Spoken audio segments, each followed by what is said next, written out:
حاج آقائے تہرانی جو سرزمین ایران کے ایک بزرگ آیت وزام میں سے ہیں اور علم عرفان میں ایک بہت بڑا نام ہے، وہ اپنی جوانی کا ایک واقعہ بیان کرتے ہیں کہ جب میں نجف اشرف میں تعلیم حاصل کر رہا تھا تو ایک جوان سید مہدی کے نام سے ایک جوان سے میری دوستی ہوئی۔ اس جوان نے اپنے بچپنے کا ایک واقعہ آغائی تہرانی سے نقل کیا کہ جب میں 14-15 برس کا تھا تو میں بہت زیادہ بیمار ہوا اور علیل ہو گیا، یہاں تک کہ میری ماں مجھے عراق کے کیپٹل سٹی جو بغداد ہے، جس طرح پاکستان کا کیپٹل اسلام آباد ہے، اسی طرح عراق کا جو کیپٹل ہے وہ بغداد سٹی میں میری ماں مجھے لے کر آئیں اور وہاں کے ایک بہت بڑے مرکزی ہاسپٹل میں مجھے ایڈمٹ کر دیا گیا، لیکن دن بہ دن میری طبیعت بگڑتی چلی گئی، حتیٰ ڈاکٹروں نے جواب دے دیا کہ اب اس میں کچھ باقی نہیں بچا، آپ اپنے بچوں کو اپنے گھر پر لے کر چلی جائیں۔ جب یہ کیفیت آئی اور میں کرب المرگ تھا اور میری آنکھیں بند ہو چکی تھیں، میں نے غنودگی کے عالم میں ایک منظر دیکھا کہ خوبصورت جوان میرے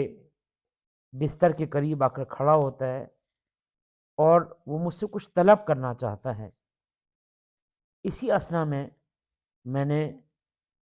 اپنی آنکھوں سے اسی عالم میں جب میں قریب المرگ تھا، مجھے رسول کریم کی جناب حسنین مولا کائنات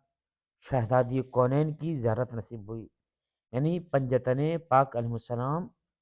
میرے سامنے آ کر کھڑے ہوئے۔ میں نے جی بھر کے ان کی زیارت کی اور میں نے ملک الموت کو دیکھا کہ ایک حسین اور جمیل انسان کی صورت میں وہ مجھ سے کچھ طلب کرنا چاہ رہا ہے، لیکن اسی دوران میں نے عالم رویا میں اپنی ماں کو دیکھا کہ میری ماں اسی بیمارستان ہاسپٹل کی چھت پر کھڑے ہو کر، بغداد میں وہ ہاسپٹل تھا، میری ماں باب الحوائج امام موسیٰ کاظم باب مراد یعنی امام تقی جواد کے روضے کی طرف رخ کر کے ہاتھوں کو پھیلا کر کہہ رہی تھی کہ میں اپنے شہر سے مریض اور بیمار اور لاغر بیٹے کو ایک ماں آپ کے شہر میں لے کر آئی ہے، میں آپ دونوں حضرات سے اپنے بچے کو صحیح اور سالم لینا چاہتی ہوں، اور اے باب مراد اور اے باب الحوائج، میں آپ کو آپ کی جدہ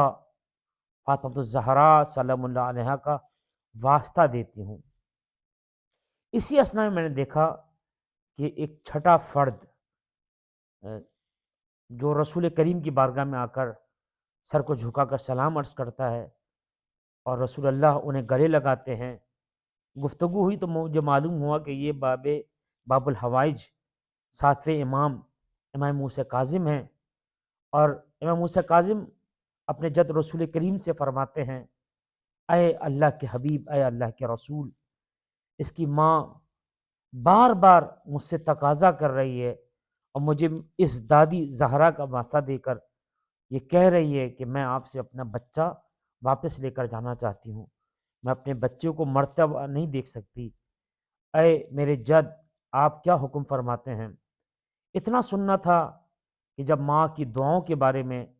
جب امام موسیٰ کاظم نے رسول اللہ سے ذکر کیا تو رسول اللہ نے ایک مرتبہ مالک الموت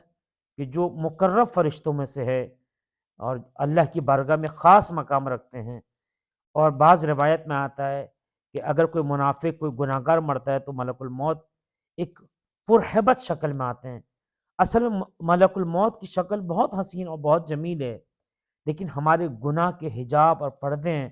کہ جو موت کے نمائندے اور سفیر کو ہمارے سامنے خوفناک بنا کر پیش کرتا ہے۔ یہاں رسول کریم فرماتے ہیں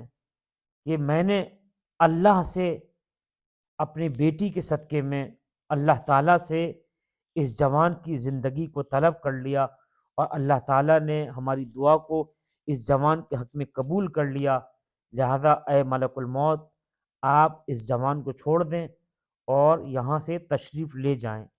ملک الموت نے ان سب کو سلام کیا اور واپسی کا ارادہ کیا۔ میرے جوان دوست متوجہ ہوں، یہ دعائے توسل، یہ زیارت عاشوراء، یہ اللہ کی بارگاہ میں ہاتھوں کو اٹھا کر جب ہم چہردہ معصومین کا نام لے کر رسول اللہ سے امام زمان تک علیہ السلام کی ذات کا جب واسطہ دے کے توسل کرتے ہیں تو یاد رکھیے گا یہ توسل، یہ دعا کبھی بھی ضائع نہیں ہوتی، بلکہ ان دعاؤں کا، ان توسل کا اثر انسانی زندگی پر ضرور ہوتا ہے۔